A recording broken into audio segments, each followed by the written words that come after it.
Ja sam Simona Augustić, osnivačica Arija Intimo, dućana i web trgovine posvećene onkološkim pacijenticama.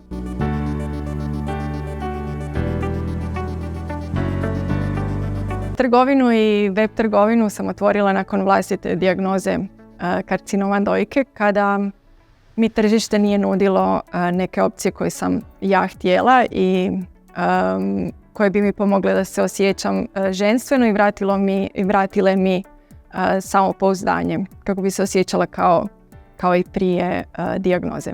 Mentorstvo ACT grupe mi je jako pomoglo kroz ovih godinu dana. Imala sam priliku raditi sa velikim stručnjacima, učila sam od zaista velikih i stručnih ljudi koje ne bi niti upoznala bez ove podrške, a kamoli da bi učila od njih, njihovih nekakvih iskustava i da bi oni analizirali i pomagali mojoj firmi. To mi je zaista bilo od velike koristi i drago mi je da sam uz njih postavila firmu na noge